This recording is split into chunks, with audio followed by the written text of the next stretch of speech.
Jadi tadi dari jam 12 malam sampai sekarang jam 11 siang di sini. Iya. Nungguin. Tidur sini. Di mana? Di atas barang.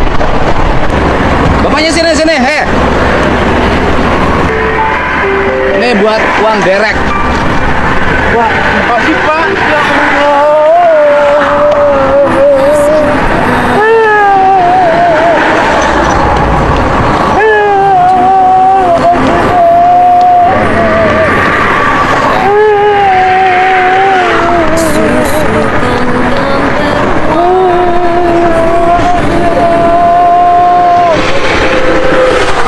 Pernahkah kita membayangkan rasanya bekerja belasan jam, menempuh ratusan kilometer demi menyambung hidup?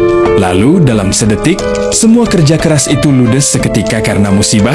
Di jalanan tol, truk-truk besar yang lalu lalang seringkali kita lihat hanya sebagai kendaraan pengangkut barang. Kita jarang berpikir tentang manusia di baliknya pengemudi yang menahan lelah, mengabaikan kantuk, dan memikul beban ekonomi yang tidak ringan. Kali ini, kita akan melihat sebuah realitas jujur tentang apa artinya bertahan hidup di jalanan dan bagaimana sebuah musibah kecil bisa berdampak sangat besar bagi orang kecil.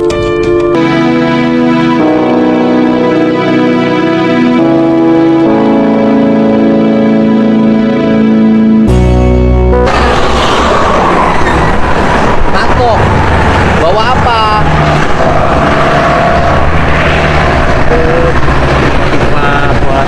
Pipa buat apa? Rancangan Buat rancangan kirim kemana barangnya? Cilegon. Ke Cilegon. Dari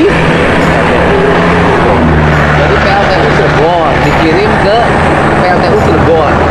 Tahu kita itu apa? Oh, Bapak Cilegon aslinya. Asli ini apa? Balaraja. Asli mana? Balaraja, Tangerang. Oh, mobilnya mobil mana? Mobilnya mobil mana? Oh, Kudus. Oh, sendiri. Sama kenek. Pakai kenek. Mobilnya punya siapa ini? Temen perorangan. Oh, perorangan bukan perusahaan. Barangnya udah dikeluarin. Belum mau nunggu beli kok Pak. Barangnya masih di mobil. Belum diturunin. Mobil Oh ya, belum diturunin. Nanti diangkut lagi. Ya. Kalau yang kayak gini mungkin mobilnya tanggung siapa? Bapak nanggung. Oh, nggak asuransi angkutan barang? Enggak.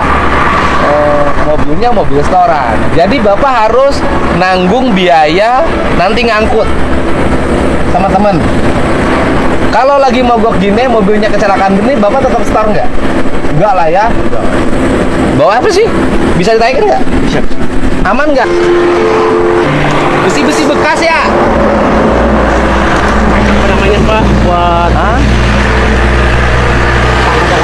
buat tangga bangunan apa? Tangga-tangganya itu Pak.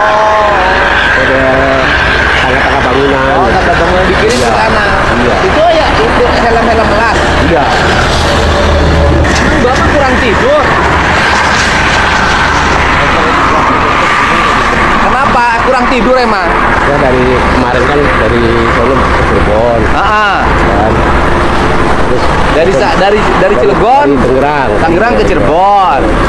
Kuat lagi. Nggak tidur. Ya tidur sampai pabrik jam berapa kemarin? Ah. Jam 3, terus? Kan. Ah. Dari Cirebon pergi lagi ke Cilegon, ke PLTU Cirebon. Ah, muat. Terus? Jadi berapa malam nggak tidurnya? Malam. Tidur. Ya dipaksain ngantuk. Untung Bapak nggak nubruk mobil orang. Kelelahan di jalan raya bukanlah sekadar masalah fisik, melainkan taruhan nyawa. Sopir truk dalam video ini mengakui bahwa ia kekurangan tidur karena harus terus mengejar target perjalanan dari Tangerang ke Cirebon. Dalam realitas sehari-hari, budaya kejar setoran seringkali memaksa para pekerja sektor informal untuk mengabaikan sinyal tubuh mereka sendiri. Kelelahan ini bukan tanda kemalasan, melainkan potret nyata dari tekanan ekonomi yang menuntut mereka untuk terus bergerak demi dapur tetap ngebul.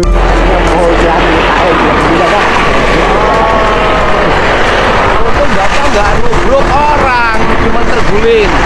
Jadi mobilnya ke pinggir, jadi om gitu. Untung nggak ada bus. Kalau ada bus, waduh, arah. Udah makan belum? Oh, nggak ada duit.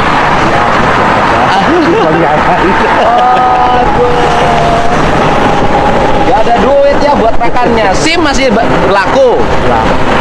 Diambil PJN, Pak. Oh, diambil. Jadi sampai sekarang belum ada yang nolongin ngangkut. Nanti kalau bapak bayar ke teman bapak, ngangkut ini berapa? Ongkos di sana dikasihin. Ongkos yang jatah bapak ngangkut itu dikasihin. Bapak jadi nggak dapat apa-apa. Nanti biaya derek mobil, hah? Biaya derek mobil, ngangkat mobil, biaya siapa? Berapa biaya derek mobil, ngangkat mobil? Belum ada. Biasanya berapa? Bapak belum pernah ngalamin kecelakaan gini? Belum? Baru sekarang? Udah berapa tahun nyopir? Udah lama. 96, 2000, 22, 2000, berarti 28 tahun. Umur berapa? Anak-anak udah gede. Ini satu tuh. Oh, ini keneknya anaknya. Oh, istri di rumah. Ini anaknya keneknya. Jadi nanti ada generasi nyopir ke anaknya. Sekolah asalnya. Ini pabrik, Pak. Kerja di pabrik mana?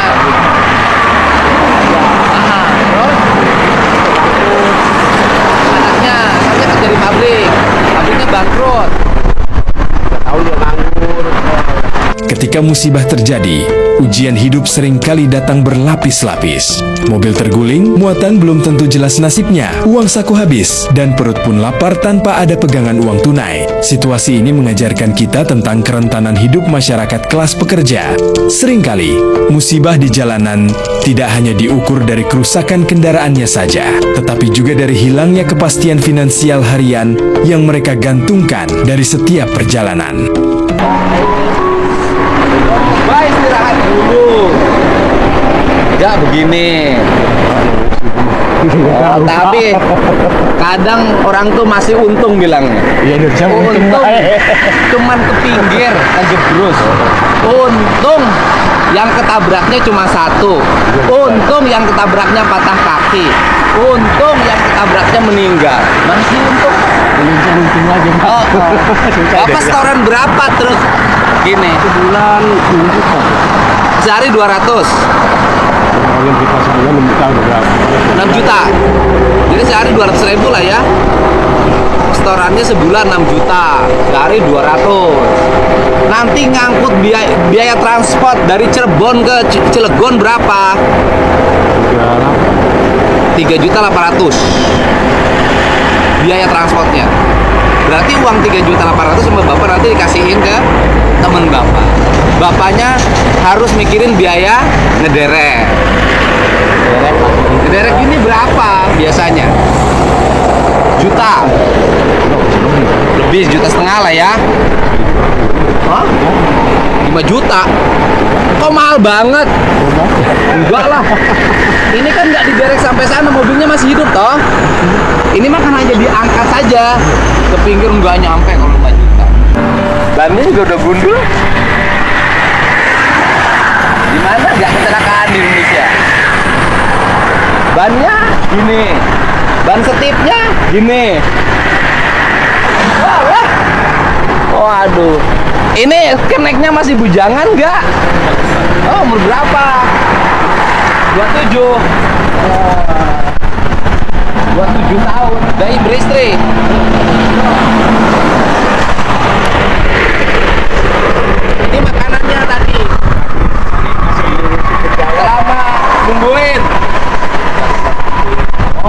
Berhenti liatin. Kak tuh mana sih? Ini.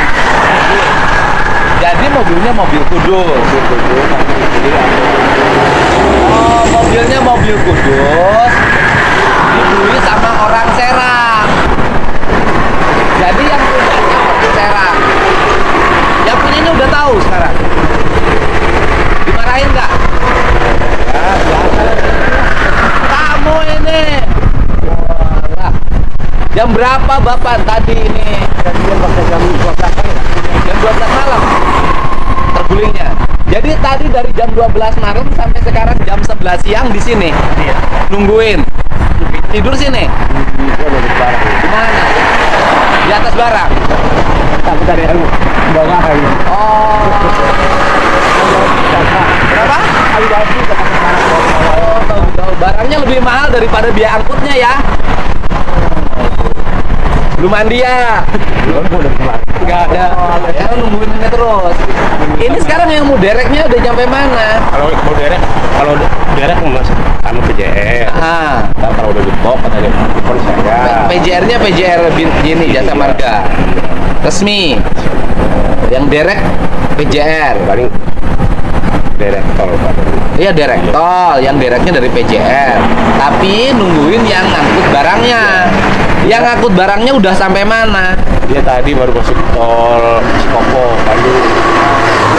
Tol Cikopo Bandung. Habis bongkar tadi. Oh. Kalau dulu tadi baru masuk tol Kalijati Pak. Kalau dari itu Masih lama. Tapi kalau yang sama punya barangnya udah dibayar. Dia transportnya. Ada uangnya. Hah? Oh di ATM. Jadi nanti tinggal dibayarin ke yang ngangkut. Bapak ini tinggal mikirin bayar yang derek. Duitnya udah ada. udah ada. Hah? Pinjam paling sedikit. Pinjam-pinjam. Teman-teman pinjam-pinjam nanti iuran. Nanti dibayarin dicicil. Iya, gitu. Jadi bulan ini Bapak udah rugi sekitar 5 juta. Jadi kerja buat bulan ini untuk bayar utang. Matematika kehidupan seorang pengemudi kecil seringkali berbanding terbalik dengan risiko yang mereka hadapi. Dengan setoran bulanan dan biaya operasional yang harus dipotong, sisa penghasilan bersih mereka sangatlah tipis.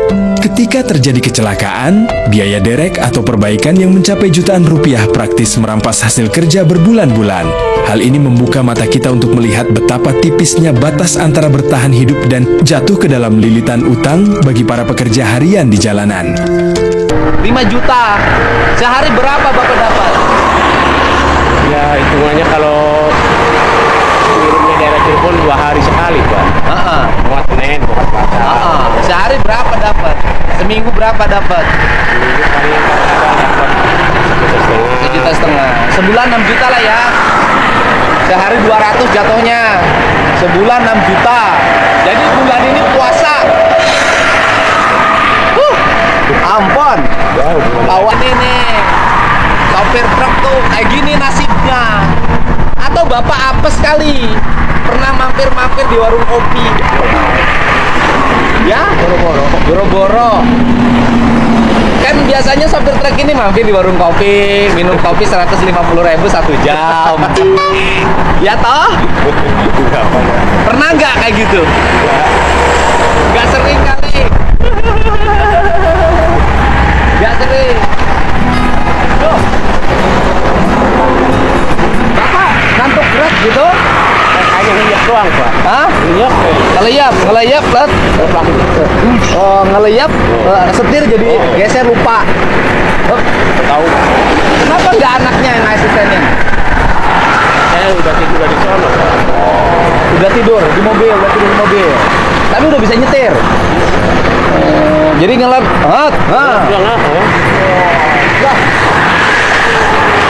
Di solar juga begitu Pak, belum lama. di mana beli solar? Di kasih istirahat pertama ada juga. Istri kata istri gimana? Ya, yang penting orangnya kerja. Yang penting selamat. Iya, selamat. Mas Wadinya yang penting selamat. Kasihan tuh anaknya melamun terus. Oh, melamun terus. Wis Pak, saya mau jalan Pak. Sebelum Pak. Hah? Sebelum. Suhun, apa itu artinya suhun? Kasih. Wow, dikasih 10.000 hatur nuhun. Hatur nuhun, Pak. Dikasih 10.000 hatur nuhun. Hatur nuhun pisan. Waduh, itu 10.000 ya? Bapak ini orangnya bersyukur banget. Hah? Alhamdulillah. Ada yang perhatiin. 10.000 Pak. 10.000 dan 5.000 enggak. Alhamdulillah, tambah 5.000 lagi. Tambah 5.000 lagi. Tambah 2.000. Nuhun juga. Ini 1.000 Pak. Ya nuhun bisa. Nuhun juga. Oh, ini 10.000. Ini 20.000. Nuhun juga. Alhamdulillah, Pak. Bisa, Pak. Buat apa duit segitu? Buat dimakan, Pak. Ini makan. Oh, nambah-nambah. Ya wes Pak. Nuhun, Pak ya. Terima kasih ya. Iya. Sehat selalu bapaknya. Ya. Iya. Saya jalan ya. Iya, makasih, Pak.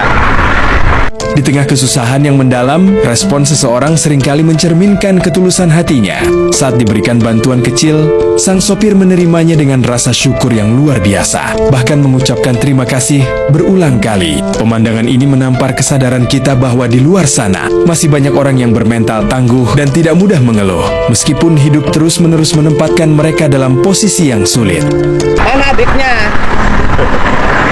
Adiknya mana? Panggil.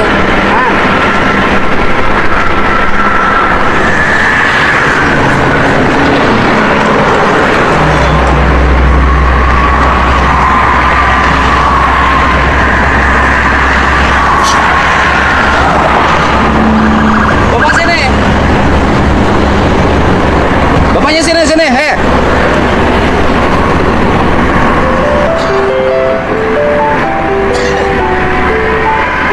Ini buat uang derek. Wah, makasih Pak.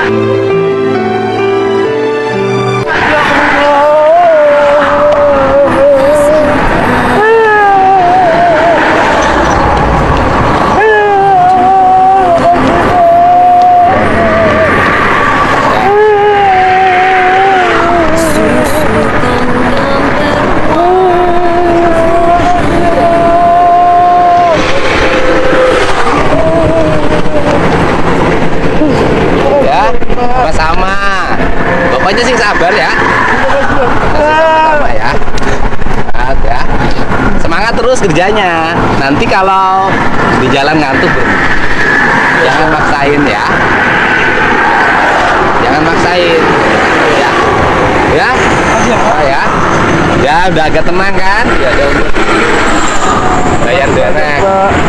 Cukup kan? Alhamdulillah, Pak. Ditambahin lagi takut kurang bayar derek. Ya, nih cukup buat bayar derek. Tawar aja dereknya, jangan kemahalan. Orang lagi susah jangan dibikin susah. Kepada derek-derek yang di jalan tol, kalau warga seperti ini, mohon jangan kasih tarif terlalu mahal. Karena mereka lagi mengalami kesusahan, jangan ditambah susahnya lagi dengan biar derek yang terlalu mahal. Derek seperti ini menurut saya kalau sampai angkanya berjuta-juta terlalu mahal. Karena hanya tarik saja 1,5 tuh 2 juta udah cukup menurut saya. Ya, kasihan nih orang lagi dalam dan susah, jangan ditambah susah.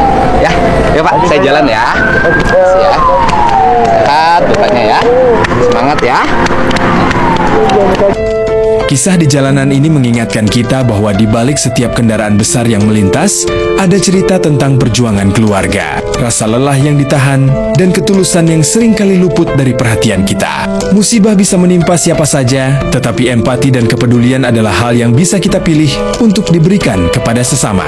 Bagaimana pandangan teman-teman melihat realitas perjuangan para pekerja di jalanan seperti ini? Apakah kita sudah cukup menghargai jasa-jasa mereka dalam rantai distribusi sehari-hari?